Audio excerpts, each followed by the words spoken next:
You got into the safety business because you wanted to protect people, but somewhere along the way, the job started controlling your time, your schedule, your priorities, even your income potential.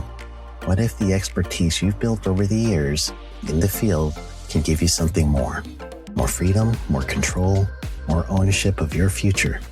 I'm Sheldon Primus, the author of 7 Steps to Starting a Profitable Safety Consulting Business and the host of the Safety Consultant Podcast, with more than 350 episodes helping safety professionals become consultants and grow their career. Consulting changed my life. In fact, I'm a full-time RVer, and one consulting contract paid for my home I live in today.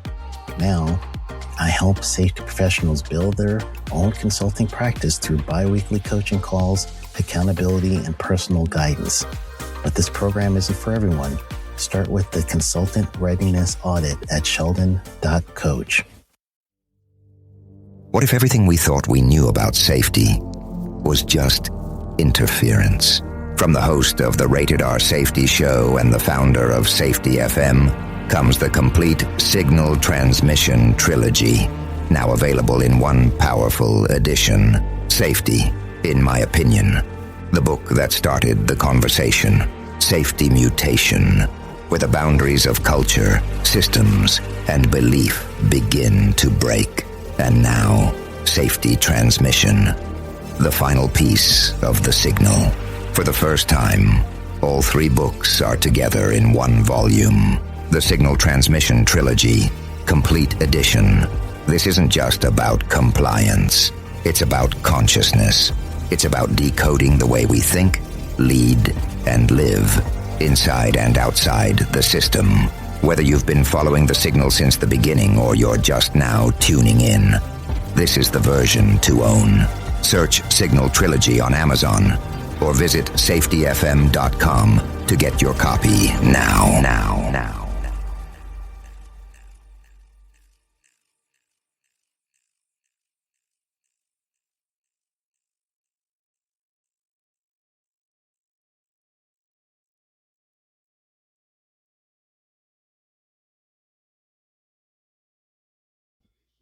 Hi, this is Jim from Safety Wars. Before we start the program, I want to make sure everyone understands that we often talk about OSHA and EPA citations, along with some other regulatory actions from other agencies, legal cases, and criminal activity. Everyone is innocent until proven guilty in a court of law. Proposed fines are exactly that, and they are often litigated, reduced, or vacated. We use available public records, news accounts, and press releases. We cannot warranty or guarantee the details of any of the stories we share, since we are not directly involved with these stories, at least not most of the time. Enjoy the show.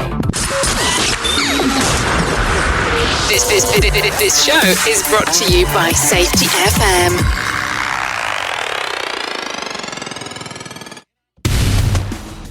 And from the border of liberty and prosperity, let me straighten this camera out. This is Safety Wars for... There we go. This is Safety Wars for... Oh, what day is it today? It is Wednesday, June 12th, 2023.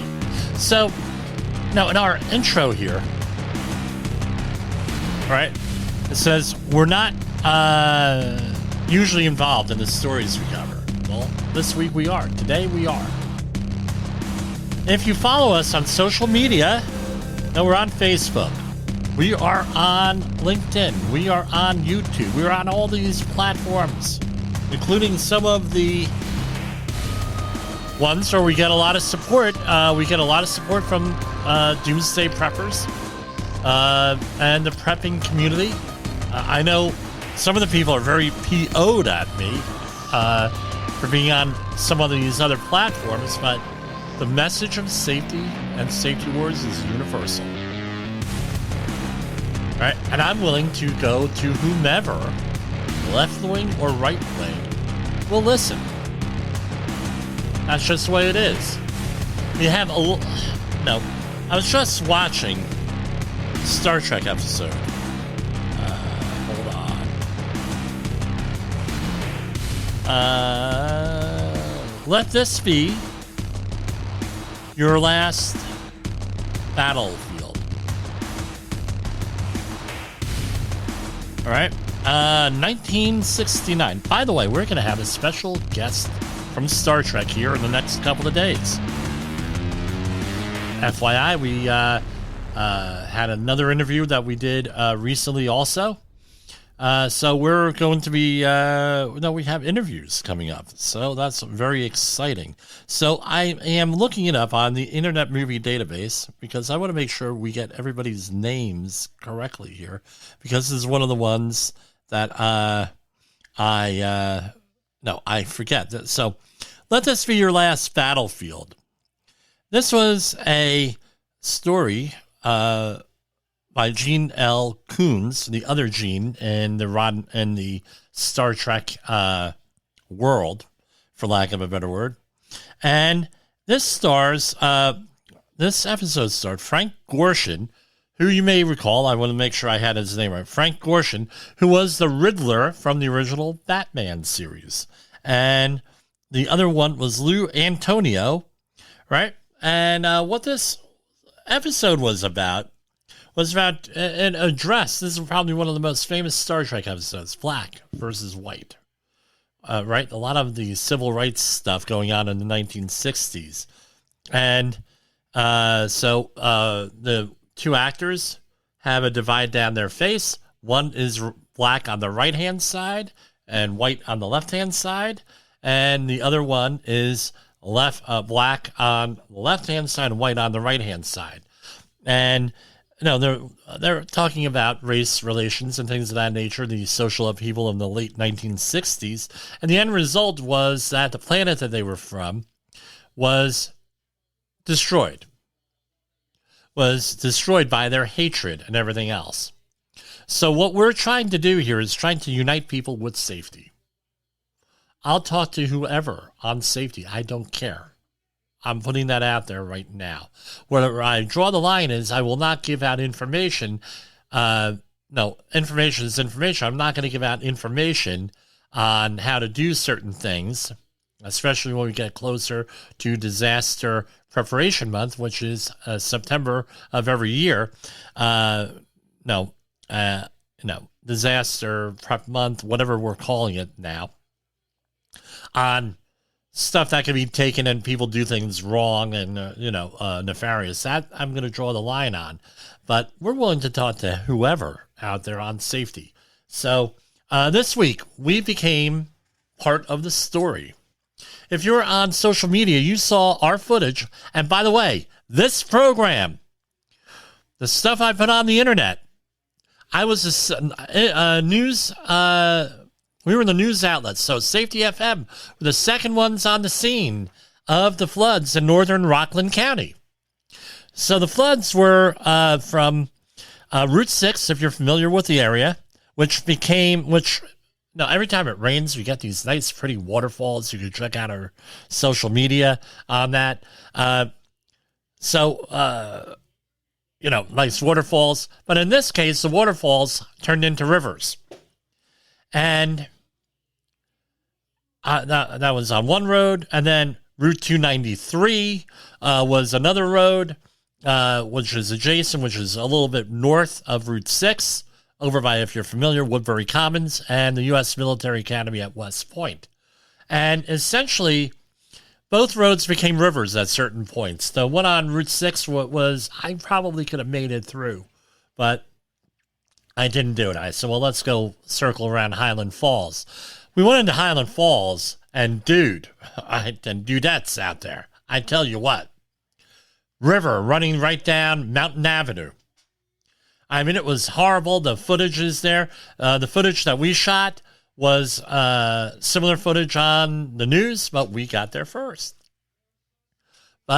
And so last night, I'm a member of Atonement Lutheran Church in Stony Point, New York.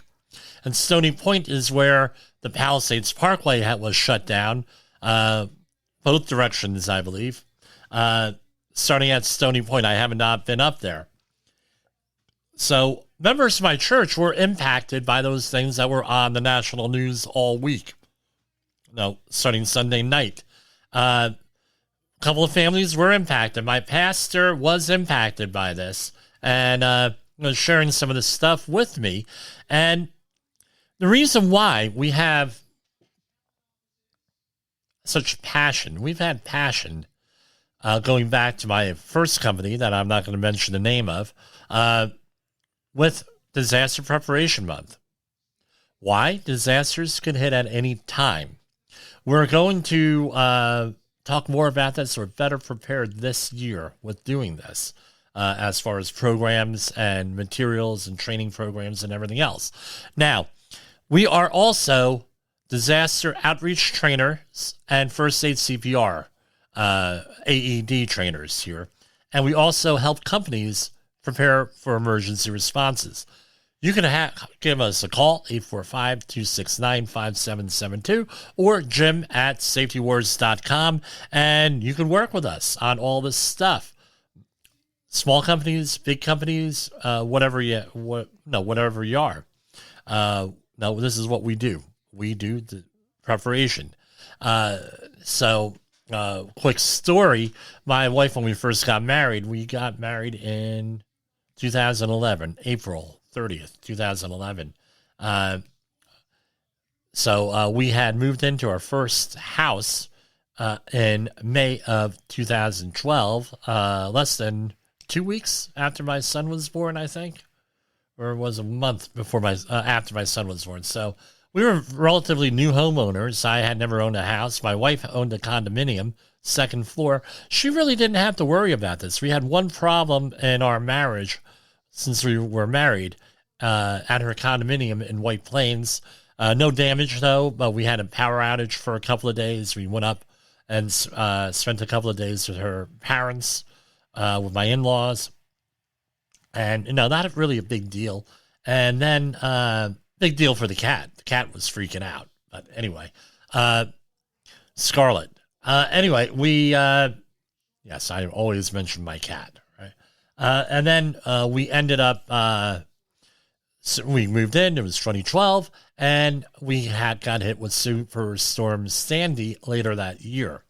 And we were prepared. My wife went along with the disaster preparedness stuff. And then we got hit with Superstorm Sandy not having power for 11 days. Thank God we had gas. We had running water. You couldn't drink the water because the water treatment plant was underwater.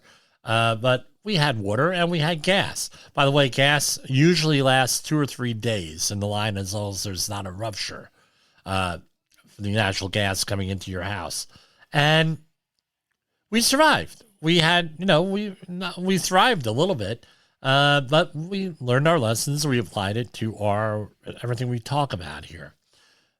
And, with the floods and everything else, again, I think most of those people did not realize that they were in a flood zone until they got 7.5 inches of rain. I mean, at West Point, forget about it. On Biddle Loop and Westmore Loop, I worked on those houses back in the 1990s, mid-1990s, 1995. Those houses were like underwater, and the parking lot, some lots submerged. Their road under like a foot of water going down to the Hudson River. I mean, it was horrible. We got caught out in it. My son was very disappointed because his baseball game was canceled and they were winning in the third inning. So it wasn't an illegal third game, and they were in the championship game leading. So very frustrating. We were over at the Frozen Ropes tournament out in Wood Bat tournament out by Montgomery, New York, which is out on Route 6, way out on Route 6. The other thing is this. We had been watching the Doppler radar all afternoon until the storm hit, and that Doppler radar didn't even indicate that there was going to be this huge rain event.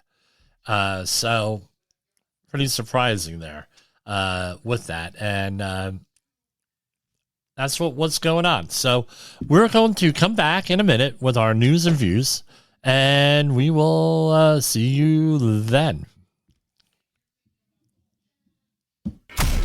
In the professional safety community, communication and planning are just a few keys to your program's success. The question many practitioners have is, where do I start? Dr. Jay Allen, the creator of the Safety FM platform and host of the Rated R Safety Show, has built a global foundation to help you along the way. Go to safetyfm.com and listen to some of the industry's best and most involved professionals, including Blaine Hoffman with the Safety Pro, Sam Goodman with the Hop Nerd, Sheldon Primus with the Safety Consultant, Jim Pozell with Safety Wars, Emily Elrod with Unapologetically Bold, and many others. As individuals, we can do great things, but as a team, we become amazing. Dial into safetyfm.com today and surround yourself with a powerful force of knowledge and support.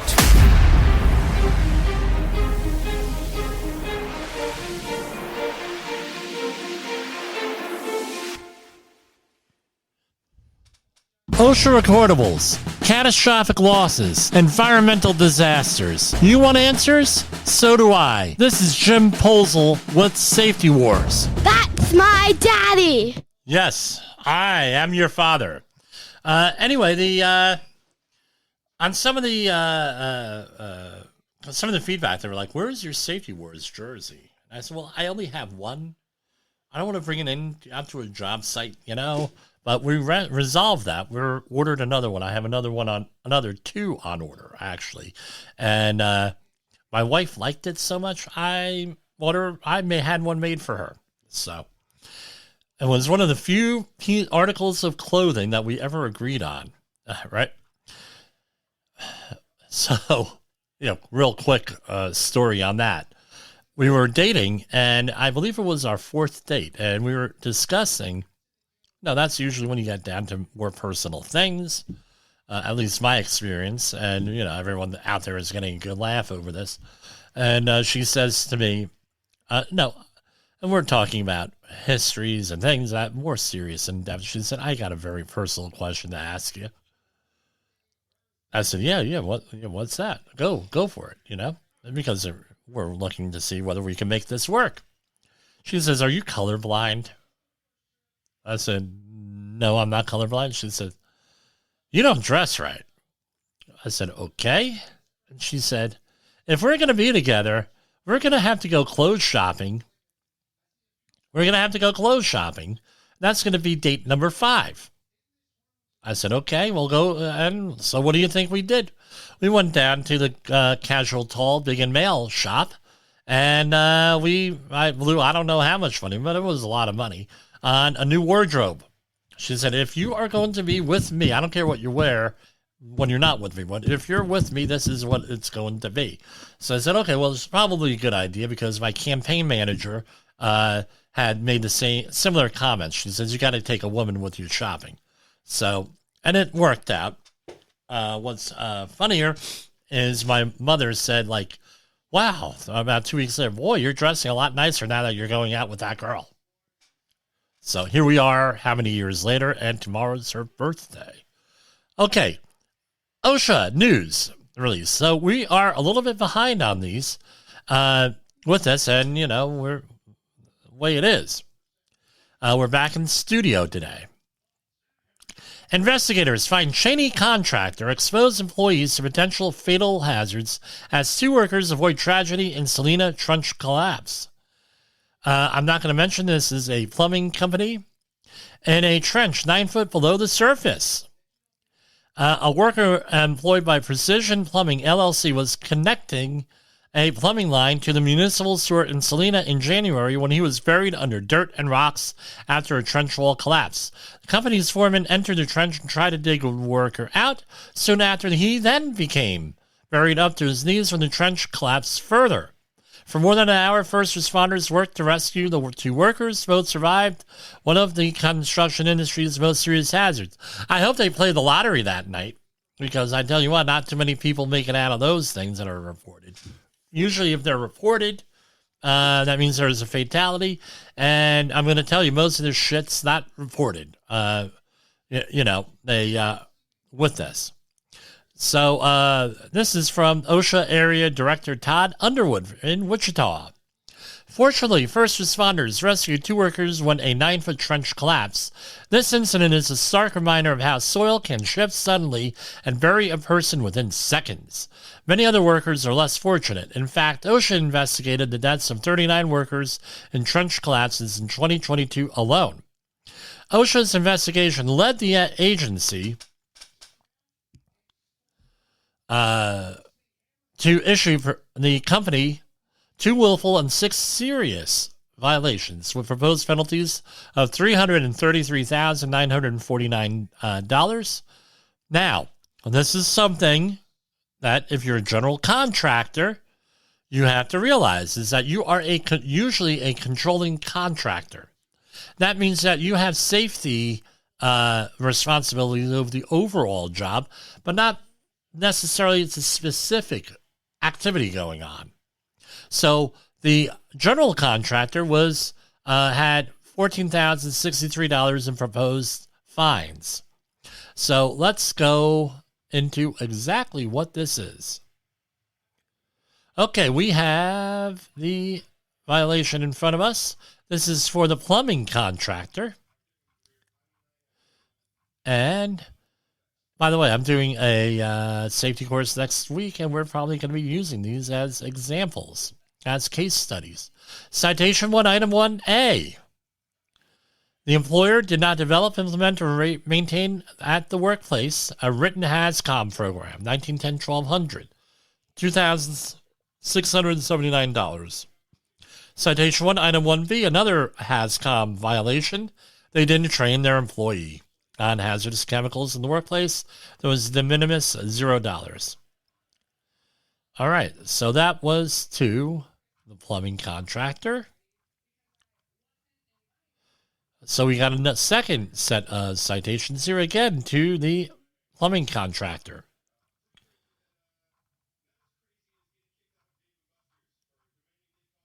Citation 1, Item 1, serious. This is 1926-100, no hard hats. That was $4,600. Citation 1, Item 2, serious.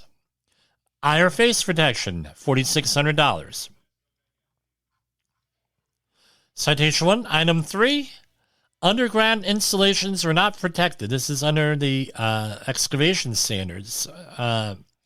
Supported or removed as necessary to safeguard employees, $4,600.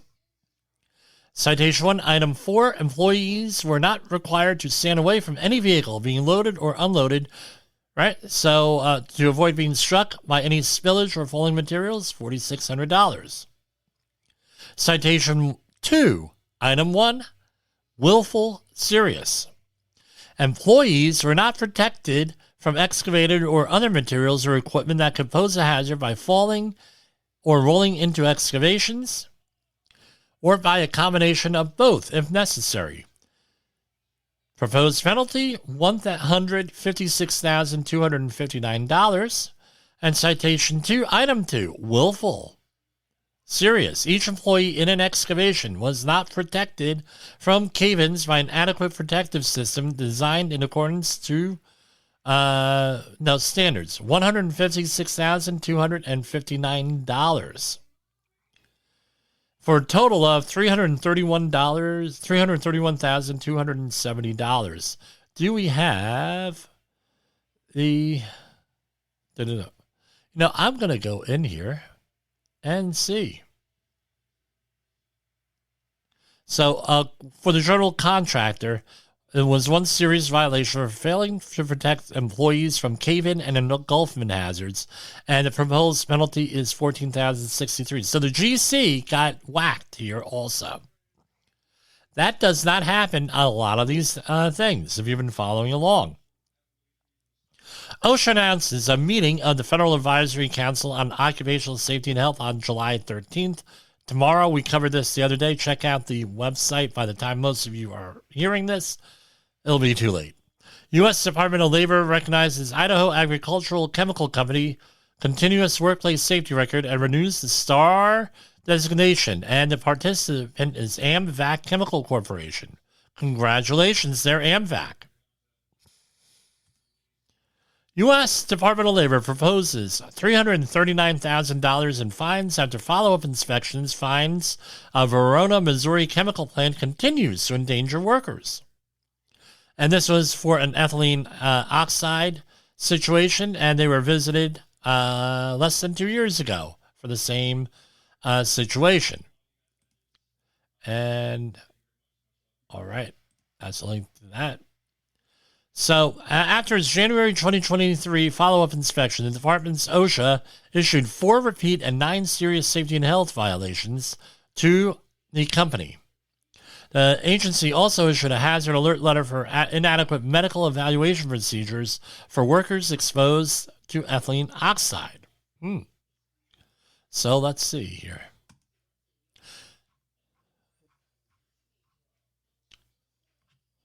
For some reason, this document did not scan very well. Hey, maybe they could get a better scanner there. Usually it's very crisp. This is blurry. Citation 1, Item 1, serious. 1910-119. This is the employer did not establish or implement written procedures to manage changes in process chemicals, technology, equipment and procedures, and changes to facilities that affect covered workers. I believe this is the process safety management standard on here. Hold on. Let me look it up. File, new window. And bear with me. This is Safety Wars. Now we are going to look. Process safety management. Yes. For that. I normally don't deal with that regulations, so I had to look it up. Type of citation to Item 2, 15,625. It was no emergency plan for the entire plant in accordance with 1910.38. That was also part of 1910-119 subpart N, right? Got to have that in there. Citation to Item 3, 1910-303. Listed or labeled electrical equipment was not used or installed in accordance to instructions included in the listing. Now, I have to see this here. Let me read a little bit more. The employer is failing to protect employees from electrical hazards that may result in shock, burns, and or electrocution. This was most recently documented in January at the work site. The conveyor motor covered on the fish bean bagger was broken and damaged. And, okay, 15,625. Citation 2. Now, this is where it starts to get expensive here. Citation 2, Item 1. Type of violation. Repeat serious. This is process safety management standard also. The employer did not include all equipment that was part of the process on piping and instrument diagrams. $85,938. This is a repeat. Seems like an easy enough one to correct. I don't get it. This is citation 2, Item 2. Repeat serious. The employer did not document that equipment of compliance with recognized and generally accepted good engineering practices. That's from the process safety management standard. So I'm going to go a little bit more into that. The employer is failing to protect employees from exposure to toxic or highly hazardous chemicals. Okay, we get that. This was most recently documented in January. The employer, and I'm leaving out name, right, addresses and names here, right? The employer did not follow their chosen, recognized, and generally accepted good engineering practices per ASME A13-1.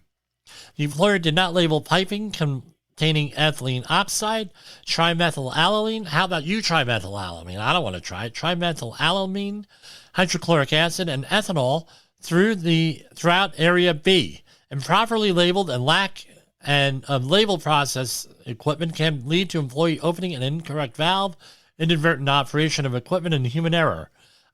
Me and one of our listeners out here, a verified listener, Lori is her name, out in Colorado. I'll give a shout out to Lori.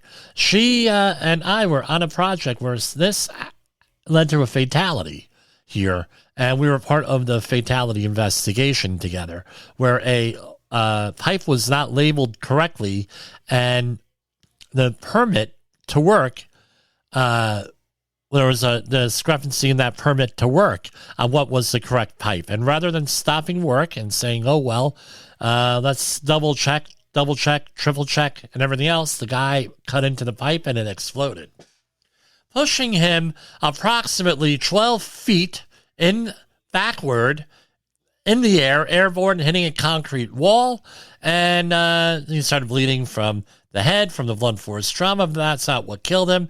It was, my understanding was that it was the chops, the saw that he was using, which was a bandsaw, had blown into 137 different pieces and had, on 4 of those pieces, killed him. Now, whose job do you think it was to put the bandsaw back together again? Anyway, total $218,751. And let's go here. And there is more. There is more. What is this from? They issued him a second letter. I don't know. That's the second time this happened today. So, with these things. So, I don't know. What is it? So, this is Citation 1, Item 1, Respiratory Protection Standard, 1910-134. So, just for the listener out there, there may not be a safety professional or maybe a newer safety professional. The 1910-134 respirator standard is what we call a horizontal standard, meaning no matter where you are in OSHA regulations, that all refers to the 1910-134 respirator standard for everything. So, employees using a tight-fitting face-fitting respirator were not annually fit tested. $15,625. Citation 1, Item 2, serious. Another respiratory protection standard. Respirators are not stored to protect them from damage, contamination, dust, sunlight, extreme temperatures, excessive moisture, and damage, going on and on and on. And these were people who were potentially exposed to ethylene oxide with this. Right?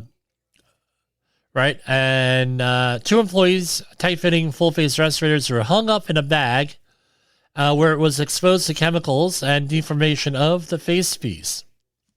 So, real simple. It's either in a bag or on your face. And in this case, that's what my rules are. In this case, it was in a bag in a work area that deformed it and everything else. So, again, out of what we would call in the hazmat world or the hazwapper world, what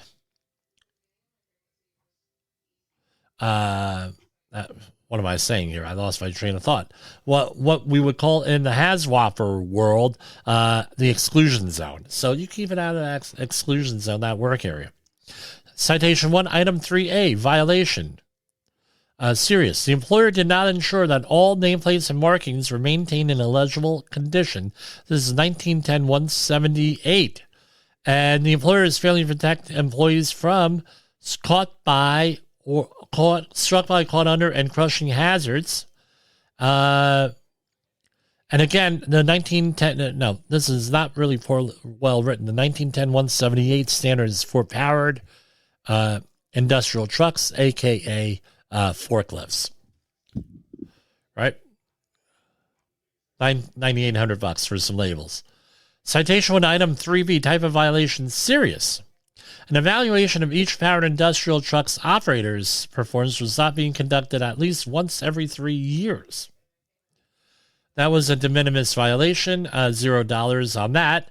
Citation 1, Item 4A, serious. Monitor, it was 1910-1047. And this was the ethylene oxide standard. Monitoring was not accurate to a confidence level of 95% to within plus or minus 25% for airborne concentrations of ethylene oxide at the 1 part per million time-weighted average, and to within plus or minus 35% for airborne concentrations of ethylene oxide at the action level of 0.5 parts per million. Now, they had to do some investigation on here. So if you are in charge of collecting industrial hygiene samples, this is all comes down to proper documentation and everything else, because they got whacked pretty good on this one. And this is one that we don't normally see here, at least in the press releases that we cover on this program. The employer is failing to protect employees from health effects associated with ethylene oxide, such as irritation of the eyes, skin, nose, throat, and lungs, and damage to the brain and nervous system. This was most recently documented in January. The employers, now we got to listen to this now, right, and file this. The employer's air monitoring results revealed samples that were outside of time parameters. Samples not present and samples not being returned within the manufacturer's maximum recommended holding time. The accuracy of certain samples could not be determined due to these errors.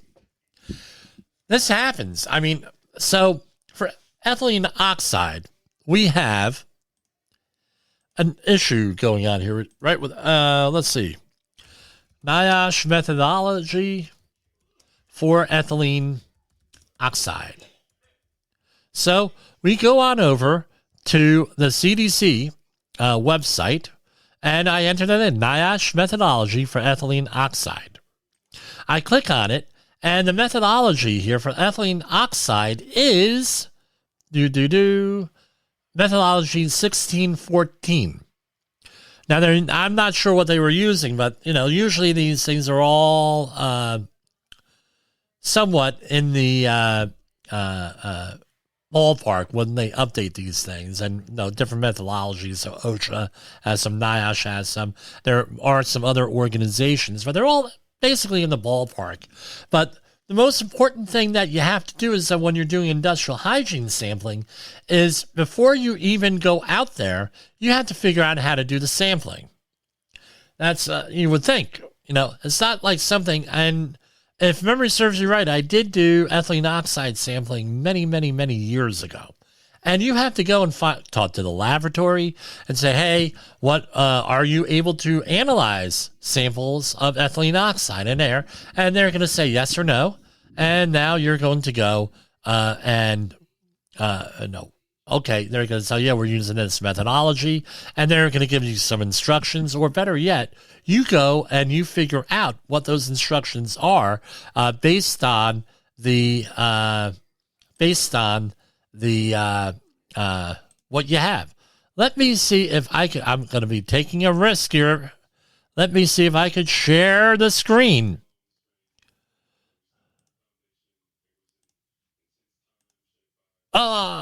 I can't believe it. We're sharing the screen, everybody. So this is the methodology from the CDC website. And we're going to be, right, 1614, if you can notice, right, where the cursor is on there, upper right-hand corner. OSHA PEL is 1 parts per million. NIOSH REL is 0.1 parts per million with a ceiling limit of 5 parts per million.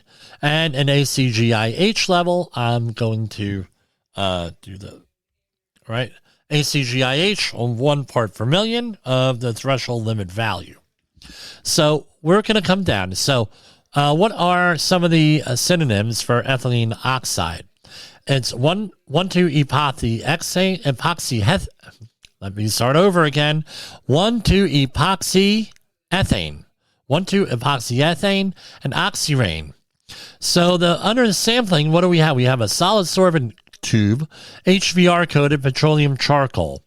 So it's a 100 by 50 milligram thing. I'm not going to get into what that means without a tube in front of me.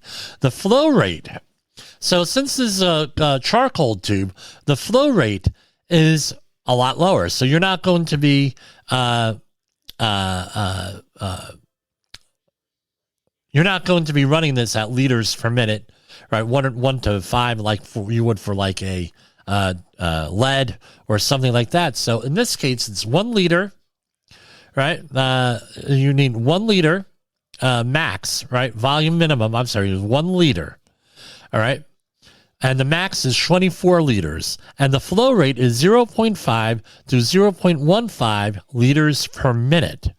which means however your flow rate is going to be on there, and you're going to be measuring that with a flow meter of some sort, either a rotometer or they actually have bubble generators or something like that are all calibrated, up to date, and everything else. And you're going to be running it at that level, but you cannot go above 24 liters. So I don't have my calculator here, but if I did, I would go out and figure out what the flow rate is at 0.1. I would shoot for 0.1 liters per minute. I got a calculator right here on a smartphone. So I would go and I would take 24 liters is the maximum. And I'm going to divide it by 0.1, and the maximum number of minutes is coming out. I'm getting 240 maximum minutes at that flow rate of 0.1, which would come out to, and it's late at night, 4 hours maximum runtime. Now, based on what I am reading in the original OSHA violation here, this is where they fouled up. One of the areas where they exceeded the maximum, either with the flow rate or the maximum, they didn't meet these numbers, 1 liter to 24 liters. Now, the stability on here is the other thing. So on here, and if you're reading along with me, sample stability, 90% recovery after 17 days at 25 degrees Celsius in the dark. That means if I was collecting the samples, if it were Jimmy Posel were collecting samples, I do not collect samples on the day before a day off. Jimmy, don't do that. Real simple. So my samples, let's say that you have a regular standard week, Sunday through Saturday. I'm going to collect those samples either on, unless I can hand deliver them on Friday, which is a rarity, but sometimes I can do that. My samples are going to be collected from Monday through Thursday, because if I overnight them, they get them there on Friday. Unless, of course, you can hand deliver them, which sometimes we can. The other thing is this, depending on what you're sampling for, you may have to collect those samples and have them to the laboratory within 24 hours. So that's why I only do it from Monday through Thursday. If I have a holiday thrown in there somehow, I adjust the schedule. I make sure that so let's say the holiday is on a Tuesday, I will do the sampling on either a Wednesday or Thursday. This way, I do not hit that number here, whatever it is. So apparently what they did was, according to the OSHA thing, and I'm speculating here, is that they could not do this, right? 90% recovery after 17 days at 25 degrees Celsius, which means, and it has to be in the dark because it's photosensitive, number one, and number two, it's temperature sensitive, so 25 degrees Celsius. So based on what I am looking here, the employer's air monitoring results revealed samples were outside the time parameters, right? That's what that is, right? Or it was something screwed up with when they put the samples on or off, but it was most likely what I'm talking about. Samples were not present, meaning that they collected samples and God knows what happened to them. Maybe that, and the reason why OSHA comes down hard on that is that often employers will go and they will collect samples that are, that they know are dirty, and they get lost somewhere in the process. The heck was that? I just heard a boom outside. Okay. And samples are not being returned within the manufacturer's maximum recommended holding time. That was what we pointed out there. The accuracy of certain samples could not be determined due to these errors. So chances are these samples, based on what I'm looking at here, were not accurate. Maybe they kept them on for a month. I've seen people do that, keep samples on for a month. And then they said, well, we're going to send everything in at one time. Again, this is like amateur hour here, or the way it's often portrayed. And let's hide this. How it's interpreted, right? All this stuff is that, stop sharing. The way that it's interpreted is that there's some type of obfuscation or something like that in the samples, in the sample collection. Was that a little bit too deep of a dive? I don't know. I don't think so. I think we're going to have to post that separately, that whole story here, if I have time to edit this tomorrow. Yes, I do go into deep dives here when necessary. So let me line up the next story here. So we're at 43 minutes after the hour.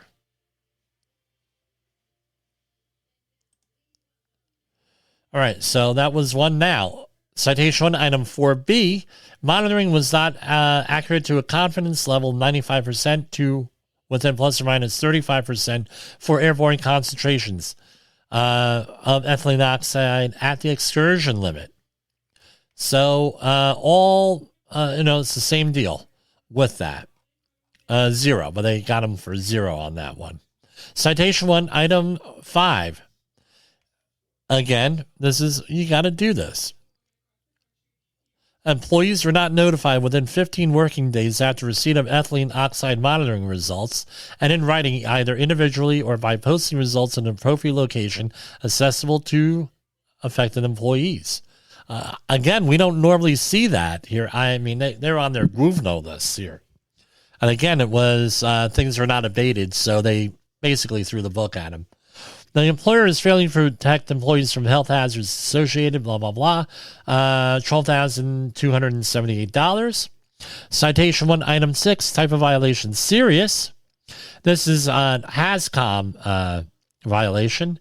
The employer did not ensure that each container of hazardous chemicals in the workplace was labeled, tagged, or marked with the appropriate identifier and words, pictures going on and on and on. 7,366. I think those are fireworks going off in the background from Boulder Stadium. Citation 2, item 1. Type of violation, repeat serious. It's a 19147 violation, lockout tagout, $50,000. 49,110. All right. Citation 2, item 2. Type of violation, repeat serious. Again, unused openings, boxes, cabinets, and fittings were not effectively closed. This is 1910-305. So this is what this looks like. It is a repeat, but what we're looking at is, so you know how you have an electric panel and sometimes, or a box with a bowl switch, or it could be a fuse, or it could be a circuit breaker, whatever you're using. Fuse is a little bit old, but circuit breakers. And there are punch outs for wires and things of that nature. By the way, we were just talking about this because my brother and father worked at the company that makes those. Made those, at least the majority of them in this country, 2004, 2003, they shut down in Front Street in Elizabeth, New Jersey. And you have these little punch outs here. And those punch outs, an electrician will often make a mistake and they'll have the wrong punch out and everything. So what do people do? They put duct tape over it, of course, to cover it up when they should be getting a new a cover. So that was what that sounds like. And citation 3, item 1. This is one I don't normally see. Well, this is 1910-141 G4. Food or beverages are stored in an area exposed to toxic materials. $1,378 for a grand total of $175,047. Wow. This is a local one out of Marlton, New Jersey. I know this contractor. Department of Labor finds a Newark contractor willfully exposed workers to fall hazards in 6 inspections in 3 months. They're on the Gruvno list again. This is a local emphasis program on falls initiated out of the Mount Laurel OSHA office. So in total, OSHA cited the company for 17 serious and 4 willful violations. And they were doing framing and sheathing services at residential construction sites throughout New Jersey. Let's click on this. What do we got here?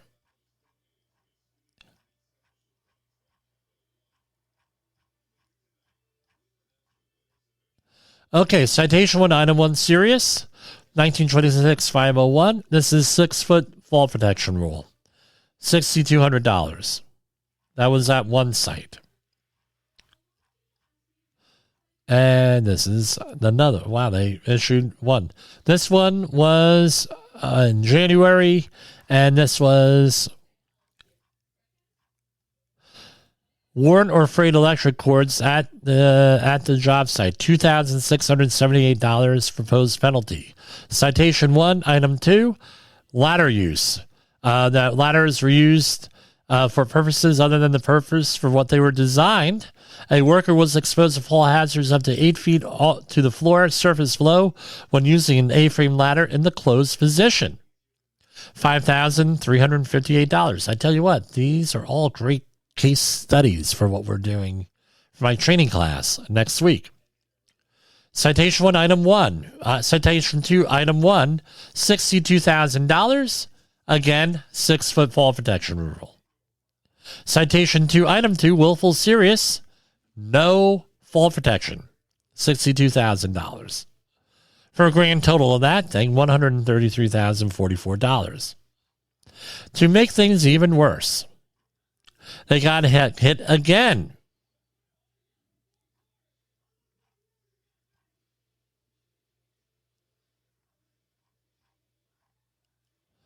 This one was in February. They got whacked twice in January. You think they would have learned, but no, they move into February.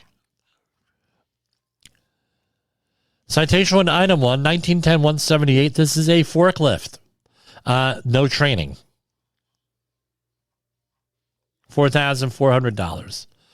By the way, we do forklift training here. 845-269-5772. Citation 1, item 2. Worn or frayed electrical cords, $2,600. Citation 1, item 3, ladder use. Again,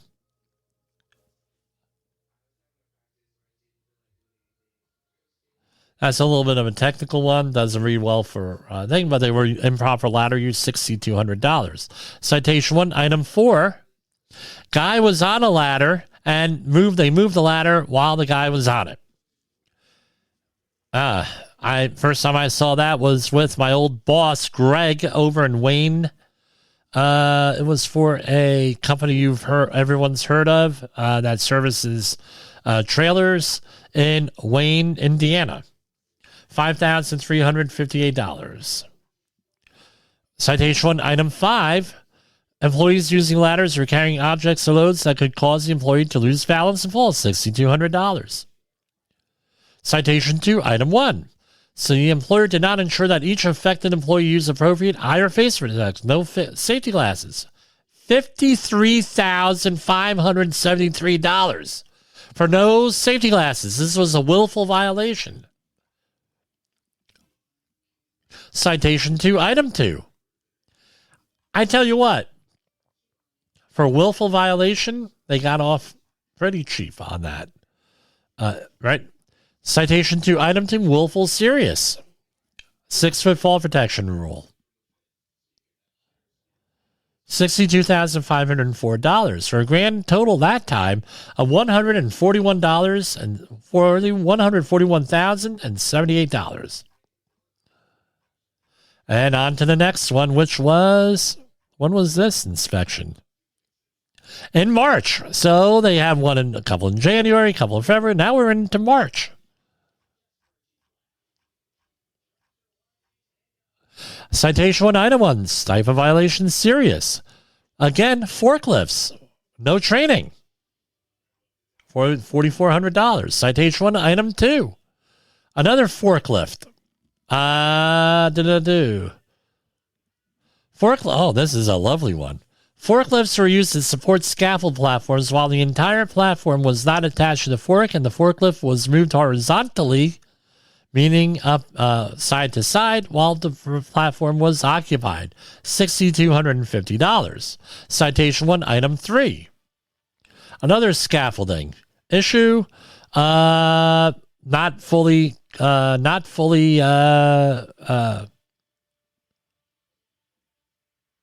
Basically, incomplete scaffolding is how I would interpret that. $6,250, and people were using it. Fall protection on the next one, $6,250. Right, and these were all residential homes here. 1926 503. This was the employer did not assure that the employee exposed to fall hazards was trained by a competent person qualified in the areas specified in the fall protection standard. And that was $4,465. By the way, we do fall protection competent person training, and we are competent persons here. 845-269-5772. $4,400. And we have another one here. This one was in January. It goes back to January. So, Happy New Year, guys. Citation 1, Item 1. No hard hats, $6,200. Citation 2, 6-foot fall protection standard violation, $6,250. I'm just flabbergasted here. Another one, $6,250 for fall protection, 6-foot rule. Training, another $6,200. And that's what it comes down to, folks. I'm forwarding all of these to my client. And there was one other thing I wanted to address here.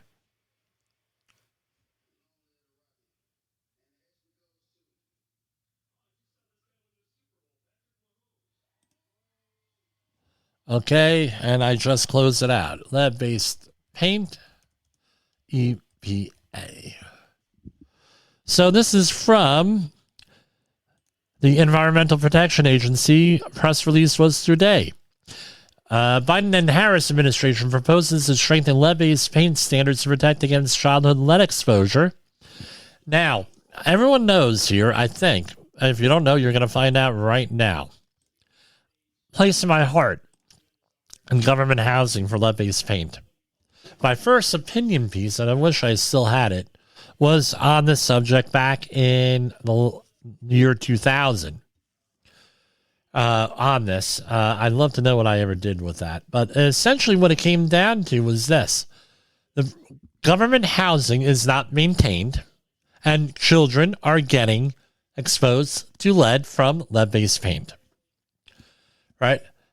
So what they're saying is, today, the U.S. EPA announced a proposal to strengthen requirements for the removal of lead-based paint hazards in pre-1978 buildings and child care facilities known as abatement activities to better protect children and communities from the harmful effects of exposure to lead to dust generated from lead paint, advancing President Biden's whole-of-government approach to protecting families and children from lead exposure. If finalized, this rule is estimated to reduce the lead exposures of 2,500 to 500,000 children under age 6 per year. So we have, we try to target children in this country between the ages of 6 months and 6 years. That's not what this article says. I'm just telling you because I started out, I was a former lead inspector risk assessor for New Jersey. Because that's where children spend a lot of their time on their hands and knees crawling around the floor. And at areas where they could get, exposure to lead, usually during that age. And let's recall, lead causes all different types of issues with children, adults too, but especially with children. Aligning with the federal action plan on reducing lead exposure to children, these stronger standards would go further to protect the children from the dangers of lead exposure. With this, and where are they doing this? So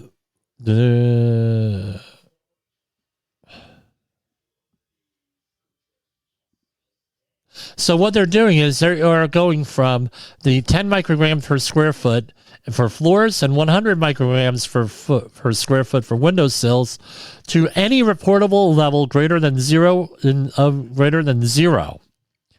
In recognition of the fact there are no lead level dusts that has been found to be safe for children. Today's proposal will lower the DLCL from 10 micrograms per foot squared to 3 micrograms per foot squared for floors, and from 100 micrograms per foot squared to 20 micrograms per foot squared for window sills. So, I don't know what DLCS is. Dust level, clearance level. Okay.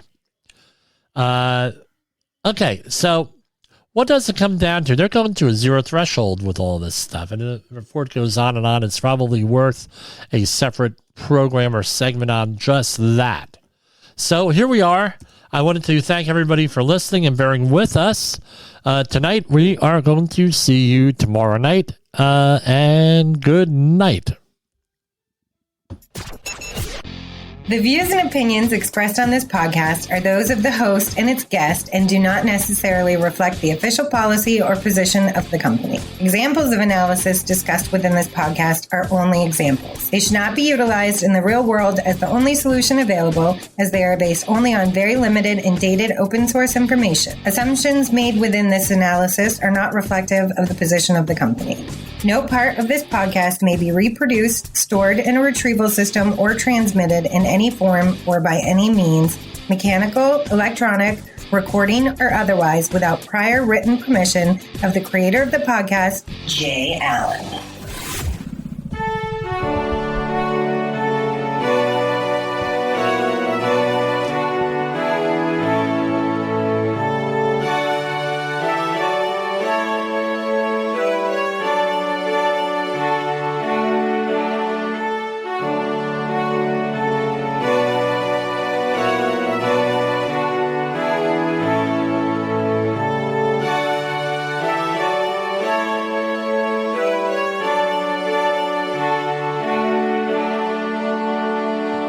Good night, everybody.